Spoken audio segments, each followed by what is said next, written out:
Are you becoming a baker-preneur? Someone who is interested in the baking business, or has already started a small little bakery, and you're excited about it, but then you realize you have to stop. You have to discontinue your passion. You have to not do it. And the reason for that is because there is a government mandate that says that, yes, we understand that becoming a baker is probably a great idea. It could be really exciting for an entrepreneur, for a baker-preneur, but we can't allow that to happen inside a house. We do not accept cottage bakers, or bakers who call themselves home-based bakers, or under this perspective that they can somehow bake out of their house and sell baked goods to people who would want to buy them. Unfortunately, this is a reality in many, many, many states. Every state has laws that restrict individuals who are would-be baker-preneurs from being able to start a business at the lowest possible price in order to fulfill their desire to become an expert in their field, become more passionate about what they do, to become successful, to become to become a person who is fulfilling their ultimate happiness. And what those restrictions are is actually different in each and every state. States like California and New York are very restrictive on who can bake from their house, to the point where it almost is not worth baking from your home. It can be essentially really restrictive to the point where you could potentially get fined a lot of money, probably the amount it would have costed you to actually to get a commercial kitchen and buy all the equipment necessary.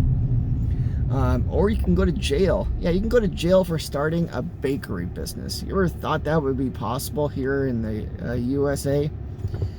And I'm not talking about this from like this redneck, America needs to be number one and all that jazz. Not at all. I'm talking about it from a freedom perspective. You as an individual, regardless of your political views, and wanting to be able to start a business that you'll love and enjoy. And if you can't do it because the government's restricting you, then what are you to do to achieve that goal, that outcome, that desire that you have? And the only thing you can do is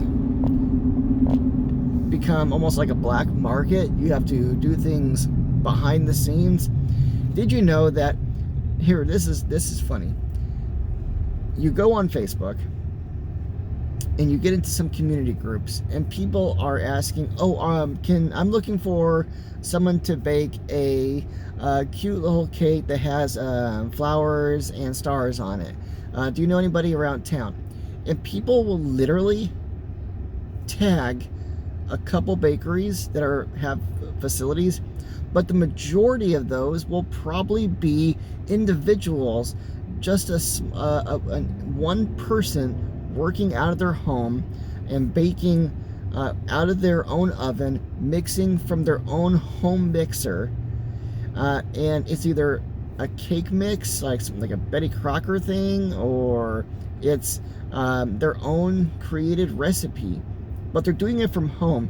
And so there's that question, is that sanitary?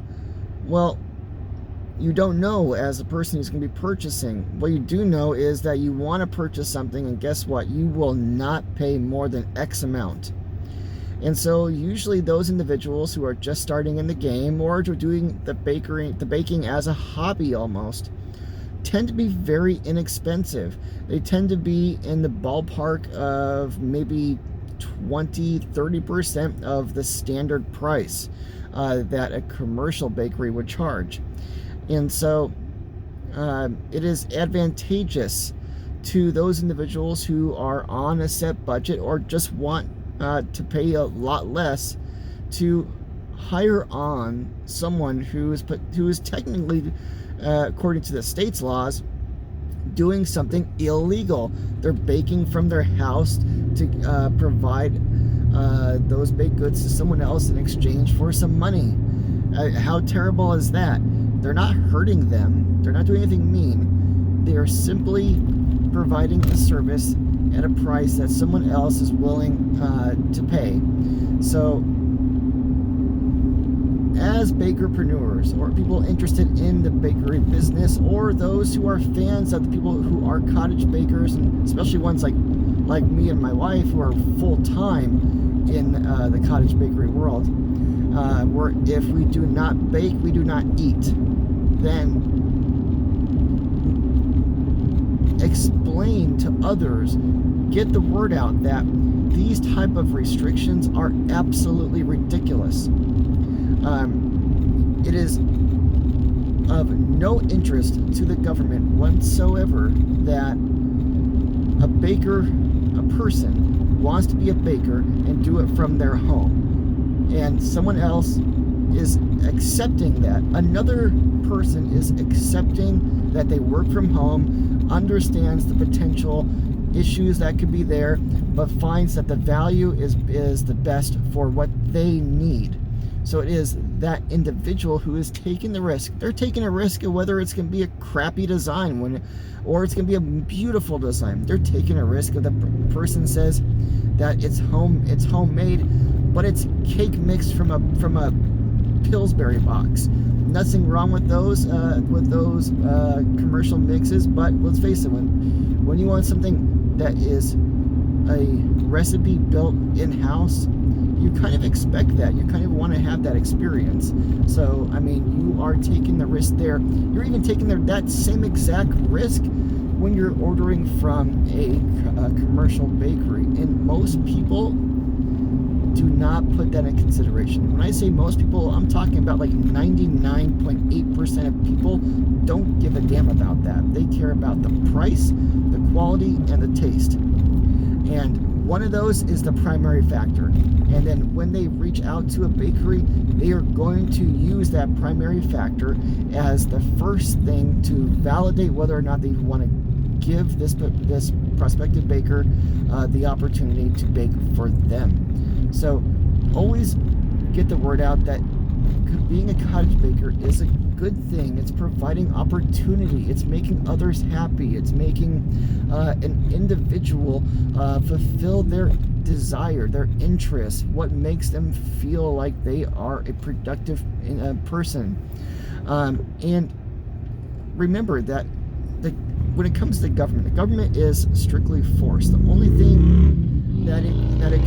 thing that government can provide is force. The only thing it could do is restrict. It has no ability to benefit other than to protect your life from your property from criminals, your life from people, from foreign invaders. And if you are you're making contracts, ensuring that those are valid and that they are upheld. And so it has no interest in restricting a baker-preneur from opening a bakery from their home, because it's simply too expensive to open a commercial bakery. And in many cases, the opportunity to get a commercial bakery at cheap is basically impossible. Not only that, the requirement to apply for loans that could be in the tens of thousands of dollars, possibly even getting closer to 100, depending on what it is they're trying to accomplish. Those are not reasonable because of the risk is too great. It's too high. So instead, it is up to that baker to establish how they want to operate their business. And it's important for the consumer to ask if it's really, really crucial to know, and they just don't want to have to pay the higher price at a store, retail, or commercial based bakery. Ask, Do you have children? Do you have pets? Do you keep them away? I just need to know for personal reasons, but I really would like to do this. And if they openly say no, yes, whatever, you make the decision if it's true or not. I mean, the best thing you can do is to hold to the idea that someone who's in business wants to be truthful with you. So it needs to be understood that your end game is based on your perception of value, not what some authority figure says you can and cannot do.